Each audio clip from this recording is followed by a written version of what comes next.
واقعہ حضرت خالد بن ولید رضی اللہ عنہ کس نمبر 115 اپنا اسلامک اسٹوڈیو۔ ناظرین، عمرو بن عاص کو جاسوسوں نے پہلے ہی بتا دیا تھا کہ اطربون بلبیس میں موجود نہیں۔ وہاں دو جرنیل تھے جن میں ایک نوشی کا باپ تھا جو فرما سے شکست کھا کر بھاگا تھا۔ عمرو بن عاص نے اپنے سالاروں کو بتا دیا تھا اور کہا تھا کہ اب اور زیادہ چکنے رہیں۔ اس وقت مصر کا فرما روا مقوقس اور اطربون کسی اور مقام پر تھے جس کا تاریخ میں نام نہیں آیا۔ یورپی مورخ الفریڈ بٹلر لکھتا ہے، جب مقوقس اور اطربون کو اطلاع ملی کہ مسلمانوں نے بلبیس کا محاصرہ کر لیا ہے تو دونوں چونک اٹھے اور ایک دوسرے کے منہ کی طرف دیکھنے لگے۔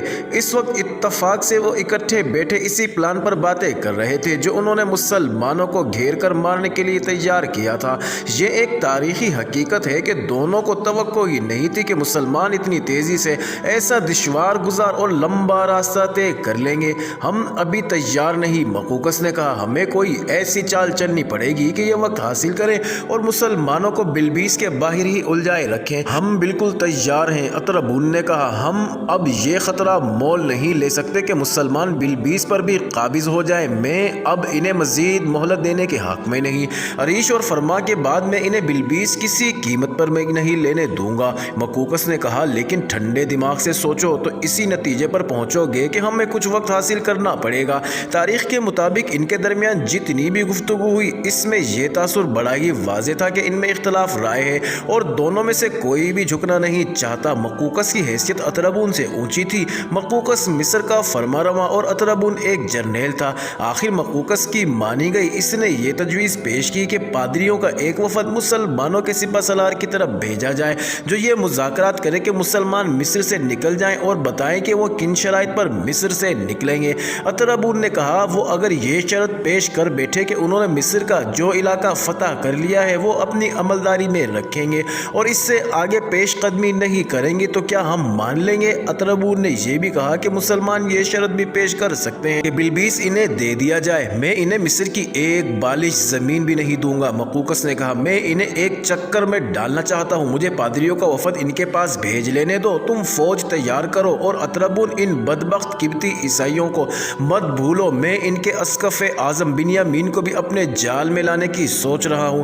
آخر ان دونوں میں طے یہ پایا تھا پادریوں کا وفد مسلمانوں کے سپہ سالار کے پاس بھیجا جائے۔ اس وقت 4 یا غالباً 6 بزرگ پادریوں کی طرف آدمی دوڑا دیے گئے کہ وہ فوراً مقوقس کے پاس پہنچے۔ ہرقل کی سرکاری عیسائیت کا اسقف اعظم قیرس تھا۔ اگر پادریوں کا ہی وفد بھیجنا تھا تو اس میں قیرس کی شمولیت لازم تھی، لیکن قیرس کو نہ بلایا گیا۔ تاریخ میں ایسے کچھ اشارے ملتے ہیں کہ ہرقل اور قیرس میں کچھ اختلافات پیدا ہو گئے تھے۔ اس وقت قیرس اسکندریہ میں تھا، ہرقل ابھی تک بزنطیہ میں بیٹھا حکم بھیج رہا تھا جو مقوقس اور اطربون کے لیے محض بیکار اور بے بنیاد تھے۔ مقوقس کے متعلق ہم ایک بات دہرانا چاہیں گے، یہ بات پوری تفصیل سے اس داستان میں پیش کی گئی ہے۔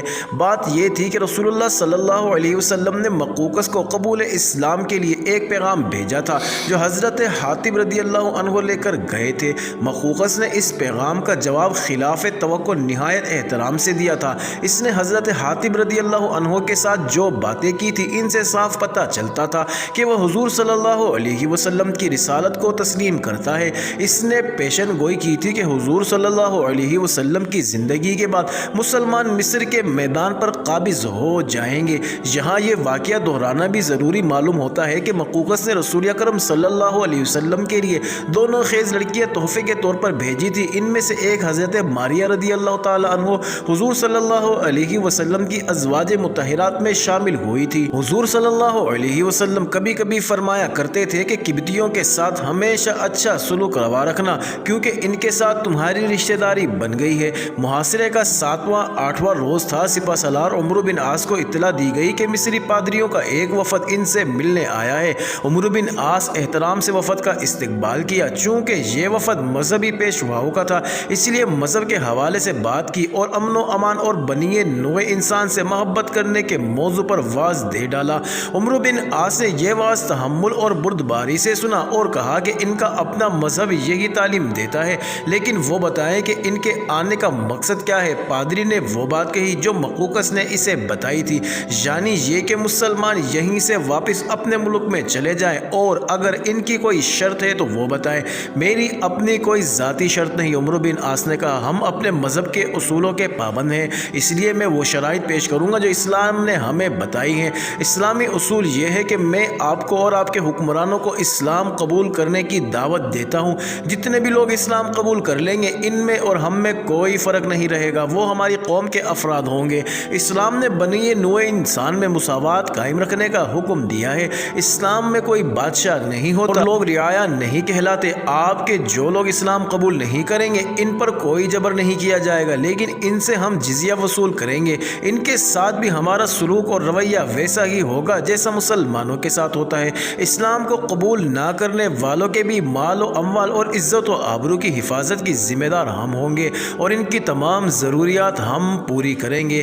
یہ بات قابل فہم ہے کہ وفد نے یہ شرائط قبول نہ کی اور عمرو بن عاص کو قائل کرنے لگے کہ وہ خون ریزی یہیں روک دیں اور واپس چلے جائیں۔ مقوقس کے کہنے کے مطابق پادریوں نے کچھ زر و جواہرات کی پیشکش بھی کی تھی، لیکن عمرو بن عاص نے کہا کہ اسلام کے جذبہ جہاد میں حوث ملک گیری نہیں ہوتی، نہ ہی شاہی خزانوں کے ہاتھ آنے کے خواب دیکھے جاتے ہیں۔ عمرو بن عاص جانتے تھے کہ مذاکرات کامیاب نہیں ہو سکتے، کیونکہ کسی بھی قیمت پر وہ مقوقس کی یہ شرط نہیں مان سکتے تھے کہ مسلمان مصر سے نکل جائیں۔ عمرو بن عاص نے ازراہ مذاق پادریوں کے وفد سے کہا کہ ان کے مصریوں کے ساتھ رشتہ داری بھی ہے، اس لیے مصر پر عربوں کا خاصا حق ہے۔ پادری سمجھ گئے کہ اس مسلمان سپہ سالار کا اشارہ کس طرف ہے۔ اشارہ یہ تھا کہ حضرت ابراہیم علیہ السلام مصر گئے تھے تو مصر کے بادشاہ نے انہیں ایک لڑکی پیش کی تھی۔ ابراہیم علیہ السلام نے اس لڑکی کے ساتھ شادی کر لی اور اس کا نام ہاجرہ رکھا تھا۔ ہاجرہ کے بطن سے حضرت اسماعیل علیہ السلام پیدا ہوئے تھے۔ پھر اس رشتے کا اشارہ رسول اکرم صلی اللہ علیہ وسلم کی طرف بھی تھا۔ ذکر ہو چکا ہے کہ مقوقس نے حضور صلی اللہ علیہ وسلم کو 2 لڑکیوں کا تحفہ بھیجا تھا، جن میں سے ایک حضور صلی اللہ علیہ وسلم کی زوجہ محترمہ بنی۔ ہم یہ رشتہ داری نہیں بھول سکتے۔ وفد کے بڑے پادری نے مسکراتے ہوئے کہا، لیکن اس قسم کی رشتہ داری کو صرف کوئی پیغمبر ہی زندہ کر سکتا ہے، کیا ہم ایک دوسرے کا وقت ضائع نہیں کر رہے؟ عمرو بن عاص نے کہا، ہماری بات چیت یہاں پر ختم ہوتی ہے کہ ہم کسی بھی شرط پر مصر سے واپس نہیں جائیں گے۔ مسلمان جانے کے لیے نہیں آئے، ایک پیغام لائے ہیں، جو انہیں قبول ہے تو ٹھیک، ورنہ اس کا فیصلہ میدان جنگ میں ہوگا۔ عمرو بن عاص نے اس سے آگے کوئی اور بات سننے یا کہنے سے انکار کر دیا۔ مقوقس نے اس وفد سے کہا تھا کہ وہ کچھ وقت حاصل کرنا چاہتا ہے تاکہ پوری فوج کو تیار کر کے مسلمانوں کو گھیرا جائے، ہمیں کچھ وقت دے دے۔ مصر کے وفد کے لیڈر نے کہا، میں فرما روائے مصر کے ساتھ بات کر لوں اور پھر آپ کو جواب دینے آؤں گا۔ یہ بھی سوچ لینا۔ عمرو بن عاص نے کہا، مجھے دھوکہ نہیں دے سکو گے، میں صرف 3 دن کی مہلت دیتا ہوں۔ مجھے اسلام کی شرط کے مطابق جواب نہ ملا تو وہ خون ریزی ہوگی جسے آپ روکنا چاہتے ہیں۔ تاریخ میں آیا ہے کہ اس گفت و شنید کے بعد پادریوں نے مہلت میں اضافے کی درخواست کی۔ وہ زیادہ دنوں کی مہلت چاہتے تھے، لیکن عمرو بن عاص نے 3 کے بجائے مہلت 5 دن کر دی۔ پادری پھر آنے کا وعدہ کر کے چلے گئے۔ معزز ناظرین، جاری ہے اگلی ویڈیو، کس نمبر 116 میں دیکھنا مت بھولیے گا۔